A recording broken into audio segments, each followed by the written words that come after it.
Je trouve qu'on a bien travaillé. On a appris à utiliser un certain nombre de balises HTML et on commence à bien savoir structurer nos pages web. Je vous propose maintenant qu'on s'attarde au langage CSS. Est-ce que vous vous en souvenez? C'est le langage qui nous permet de mettre en forme nos pages web. C'est lui qui nous permet de modifier la taille du texte, la couleur, les bordures. Tout ça se fait en CSS. C'est justement l'objet de ce premier chapitre.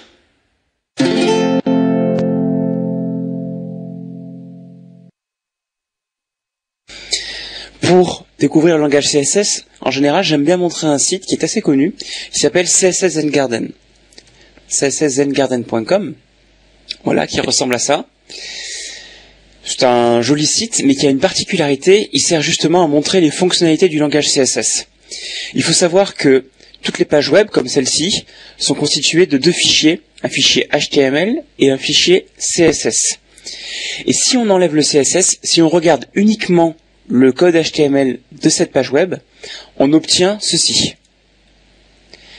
Voilà, ça ressemble vraiment à un site qu'on vient de faire dans les chapitres précédents. Donc là, vous ne devriez pas avoir trop honte des sites que vous venez de faire.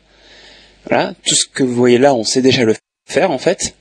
Et ça, c'est la même page que celle qu'on vient de voir juste avant. En rajoutant du CSS, on peut faire une page aussi jolie que ça. Et ce qui est aussi très fort avec le CSS, c'est qu'en changeant de fichier CSS, on peut changer complètement le design du site, tout en gardant la même page HTML. Par exemple, si on clique ici, on peut changer de design sur ce site, voilà. Et là, vous avez la même page, vous avez le même texte, vous avez les mêmes menus, mais placés différemment, dans un style tout à fait différent. Alors c'est assez amusant, on va en essayer quelques-uns. Orchid Beauty, par exemple, voilà. Encore un autre design, c'est un autre fichier CSS, mais toujours le même fichier HTML. On va voir un petit dernier. Hop. Voilà, vous avez un petit aperçu des fonctionnalités du langage CSS et de sa puissance. Maintenant, ce qu'il est important de savoir, c'est que CSS a connu plusieurs versions. CSS 1, CSS 2, 2.1, 3, je ne vais pas rentrer dans le détail. Actuellement, on en est à la version 3, c'est la plus utilisée aujourd'hui pour les nouveaux sites. Par contre, cette version 3 n'est pas forcément connue de tous les navigateurs. Elle est même encore mal connue des anciens navigateurs et certains se mettent à jour progressivement pour utiliser les dernières fonctionnalités du langage CSS.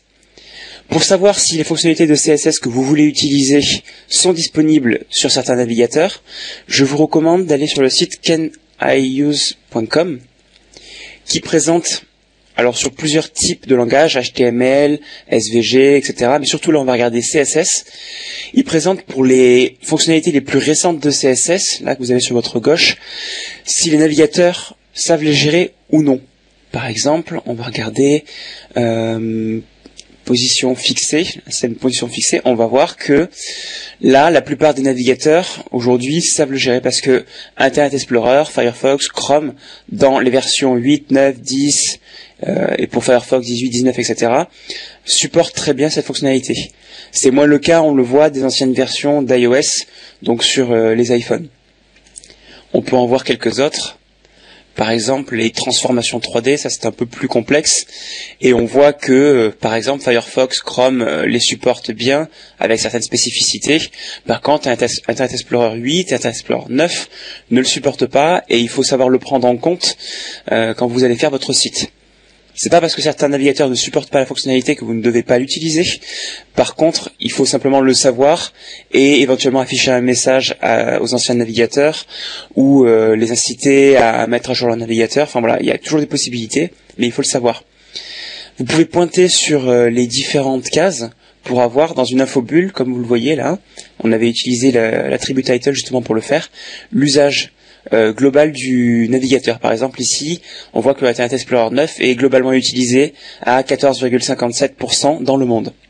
C'est important pour justement, quand on fait son site, savoir ce qui fonctionnera ou ce qui fonctionnera pas sur l'ensemble des navigateurs.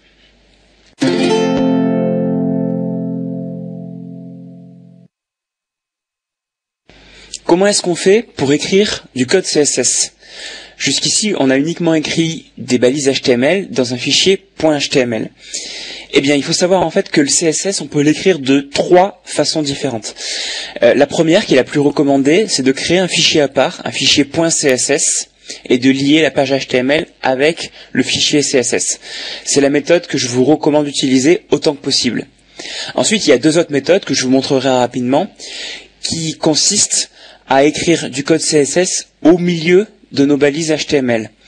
Ça a un défaut, c'est qu'on mélange du coup un peu le fond et la forme, et la plupart des développeurs web aiment bien justement avoir 2 fichiers séparés. Alors commençons par voir la meilleure méthode, celle qui consiste à créer un fichier CSS. Pour ça, on va cliquer sur Nouveau fichier, et dans ce nouveau fichier, on va écrire un peu de code CSS. Alors vous connaissez pas du tout le code CSS pour le moment, bien sûr, donc je vous demande de me faire confiance. J'écris simplement un tout petit peu de code pour que ça fonctionne, et on détaillera ça un peu plus tard.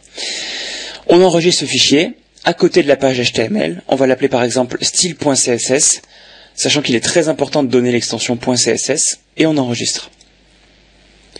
On a maintenant 2 fichiers, un fichier .html et un fichier .css dans le même dossier. Mais on va se demander maintenant, mais comment est-ce que fait le fichier HTML pour savoir qu'il y a un fichier CSS à côté? Eh bien pour ça, il faut qu'on rajoute une nouvelle balise, une balise qui va se mettre dans l'entête, donc justement dans head, par exemple à côté de meta ici. C'est la balise link qui s'écrit comme ci, hop, link rel égale style sheet, href égale, et là vous mettez le nom du fichier CSS de façon relative, c'est-à-dire que comme le fichier style.css se trouve dans le même dossier que ma page HTML, j'écris juste style.css. S'il était dans un sous-dossier, j'aurais écrit, comme vous le savez maintenant, dossier / style.css. Donc là, on écrit ça, et comme c'est une balise orpheline, on la ferme comme ceci, juste avec un slash. C'est comme meta. On enregistre, et maintenant, le fichier HTML sait qu'il doit utiliser les informations de style qui sont dans style.css, qui lui disent, en l'occurrence, mets tous mes paragraphes dans une couleur bleue. Alors on va voir comment ça fonctionne. On retourne dans l'explorateur, et on ouvre le fichier HTML. On ouvre toujours le fichier HTML, on n'ouvre jamais le fichier CSS directement. C'est la page HTML qui va aller appeler la page CSS. Double-clic, et hop, on a notre page HTML, et on voit que les paragraphes de texte, les balises P, ont été colorés en bleu. Comme je vous le disais, on peut écrire du code CSS de 2 autres façons différentes. Elles sont un peu moins recommandées, mais il faut quand même les connaître. La première consiste à écrire le code CSS dans l'entête directement de la page, c'est-à-dire dans la balise head. Donc, dans ce cas de figure, on va retirer la balise link qui faisait le lien avec le fichier CSS externe. Voilà, on le supprime.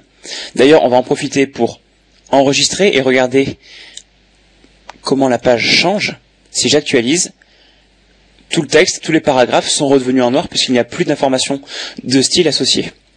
Retour à Notepad++. Si on veut écrire du CSS directement dans l'entête, on utilisera la balise style comme ceci, qu'on ferme plus loin avec /style.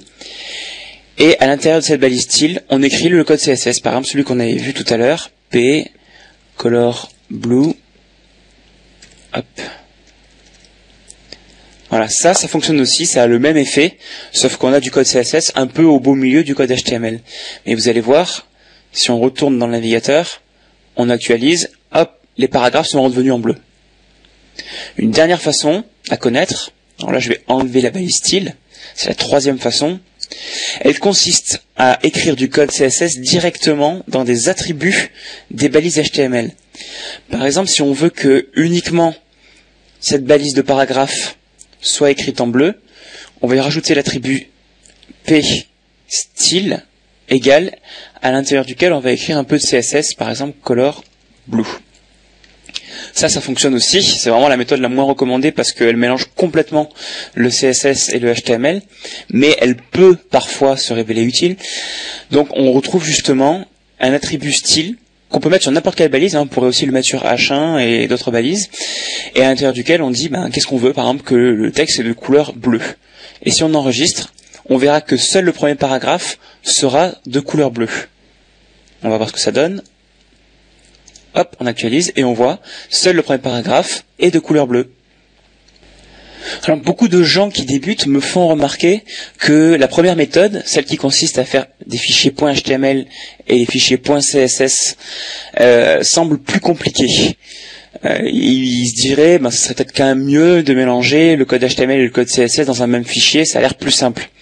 Je vais vous expliquer pourquoi c'est plus conseillé de faire un fichier .css à part. Imaginez que votre site web est constitué de plusieurs pages HTML, ce qui a de très fortes chances d'arriver.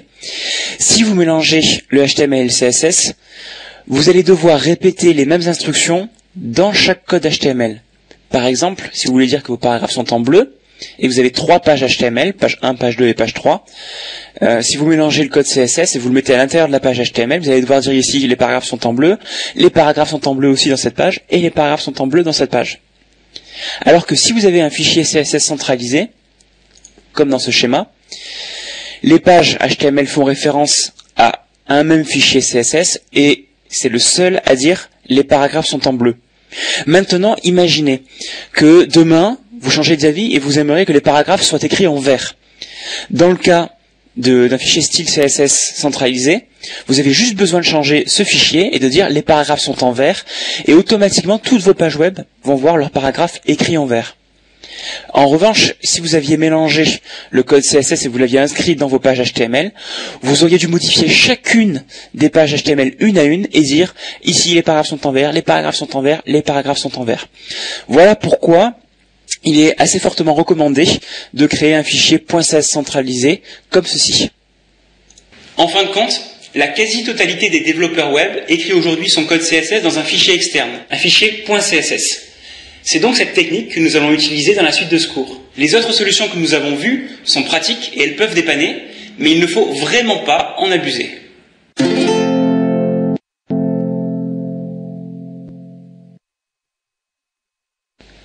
En reprenant notre page HTML, cette fois on va utiliser le fichier CSS et la page HTML, donc on va remettre notre balise link qu'on avait écrite tout à l'heure. Et on va aller directement dans style.css où je vous rappelle que j'avais écrit un petit peu de code CSS sous vos yeux sans vous l'expliquer. Et franchement, j'aime pas ça. Donc c'est le moment de rattraper les choses. Je vais vous expliquer comment fonctionne le CSS. Et vous allez voir, c'est vraiment pas compliqué. Je vais vous montrer par exemple un code un peu plus gros, un code factice ici, pour vous montrer le principe. On a plusieurs sections, voilà, une section, une deuxième section dans le CSS, il peut être parfois très très gros, comme ça il peut continuer très longtemps. On a dans chaque section d'abord une information qui dit mais où est-ce que je veux appliquer la modification, par exemple sur quelle balise. Ensuite on ouvre des accolades et à l'intérieur des accolades on va associer des propriétés et des valeurs qui sont donc des choses qu'on modifie et comment on les modifie. Par exemple tout à l'heure on avait je veux appliquer à mes paragraphes un changement de couleur vers la couleur bleue. Et on pourrait aussi dire de la même façon, je veux appliquer à mes paragraphes en même temps un changement d'alignement et je veux centrer mon texte. Voilà. Donc ça, il faut connaître les attributs et les valeurs en CSS. On les découvrira justement dans les prochains chapitres. Alors, essayons de concrétiser les choses. On va écrire un code un peu similaire à ce qu'on avait fait avant, mais cette fois on va l'appliquer aux balises H1 par exemple, et on va dire je veux que mes titres soient de couleur bleue. Et pour s'amuser un petit peu, on va aussi dire je veux que mon texte un petit peu important, c'est-à-dire mes balises EM, soient aussi de couleur bleue. Comme ça on verra que ça donne quand on l'applique à plusieurs balises. Voilà. Ça veut dire donc que la balise H1 et la balise EM verront leur texte écrit en bleu. La balise H1 et la balise EM verront leur texte écrit en bleu. J'enregistre, et si je retourne dans le navigateur, j'actualise, et je vois ma balise H1 et ma balise EM sont écrites en bleu. Maintenant, on peut aller un peu plus loin. On voit que on répète 2 fois les mêmes choses. Color blue, et justement le langage CSS nous permet, quand on veut appliquer la même mise en forme à des sections différentes, comme des balises différentes, on peut les associer entre elles, c'est-à-dire que je vais supprimer ça tout simplement, et je vais dire que je veux appliquer la couleur bleue à la balise H1 et à la balise EM, comme ceci, H1 et EM séparés par une virgule. Et là, le navigateur comprendra qu'il doit appliquer du bleu au H1 et au EM, ce qui nous évite de faire une répétition de code, ce qui est toujours appréciable. Voilà, si on actualise, on ne voit aucune différence parce que justement, c'est le même code mais écrit de façon un peu plus efficace. Une dernière chose à connaître sur le principe du langage CSS, c'est qu'on peut aussi y écrire des commentaires. Souvenez-vous, comme en HTML, ces commentaires s'écrivent un petit peu différemment. Cette fois, on va écrire /étoile et on va fermer plus loin avec étoile/. Et à l'intérieur, on va écrire ce qu'on veut. C'est vraiment du texte pour nous, pour se souvenir de ce que ça signifie. C'est utile dans les gros fichiers CSS en particulier. Donc là, je vais écrire un commentaire tout bête, par exemple, colorera le texte en bleu.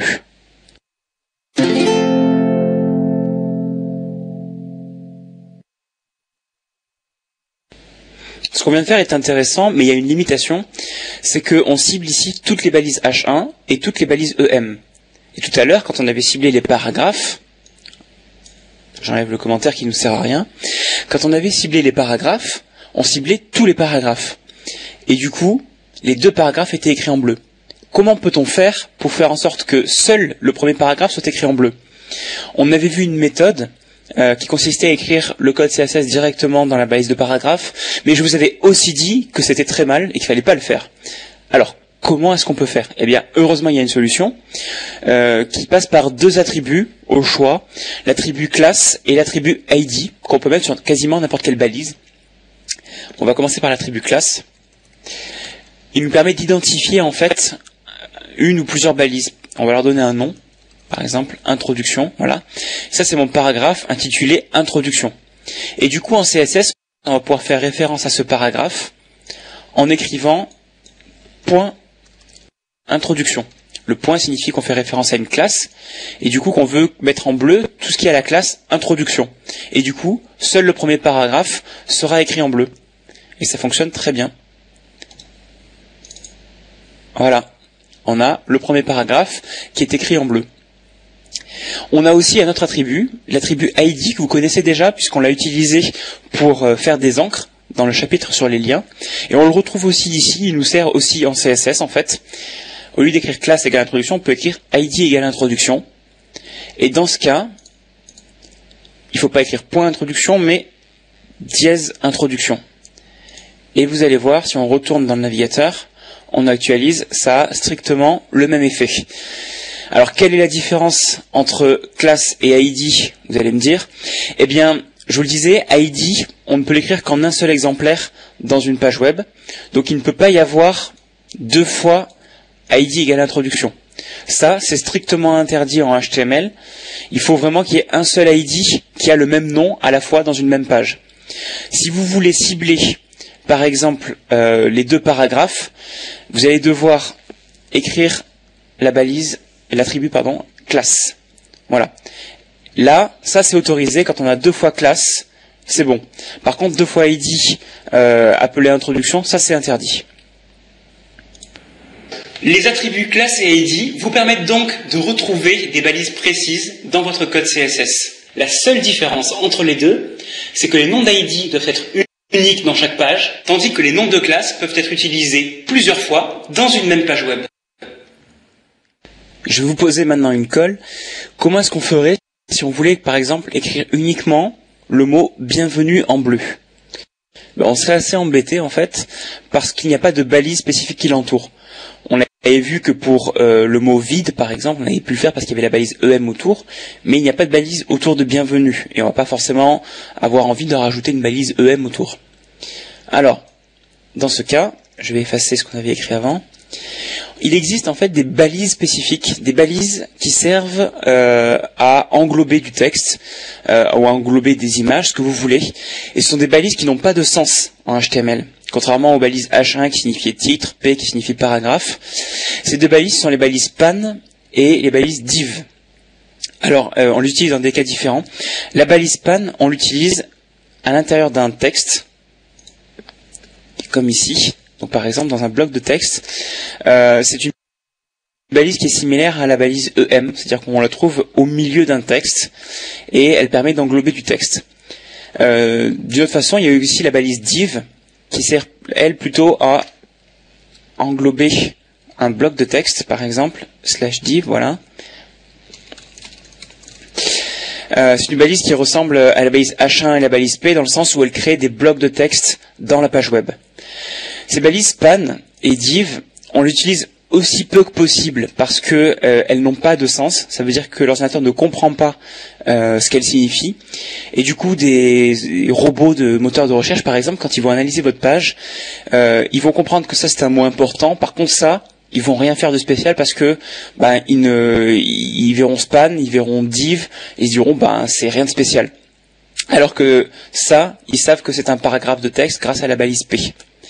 Maintenant, ce sont des balises quand même que dans la pratique, on retrouve assez fréquemment dans les pages web, parce que justement, elles nous aident beaucoup à faire la mise en forme en CSS, parce qu'elles nous servent de technique pour englober du texte, et sur ces balises, on peut rajouter justement des attributs classe ou ID. Bon, par exemple, ici, classe égale introduction, notre fameuse classe introduction. Et du coup, comme ça, on peut faire en CSS référence à point introduction, et ça va cibler le mot bienvenue sans changer le sens du paragraphe. Je vais enlever la balise div qui ne me sert à rien. Je vais retourner dans style.css et dire voilà, j'ai une classe introduction à mettre en bleu, et du coup le point introduction va faire référence à span, classe égale introduction, et donc c'est-à-dire au mot bienvenue. Et si j'actualise mon navigateur, on verra que le mot bienvenue a été écrit en bleu, et il n'a pas eu besoin pour cela d'être entouré d'une balise spéciale comme EM.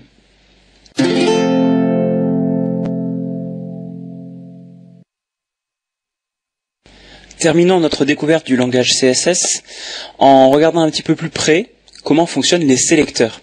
Les sélecteurs, c'est ce qu'on trouve avant les accolades, comme ici, et qui permet de sélectionner les éléments dont on veut modifier la forme.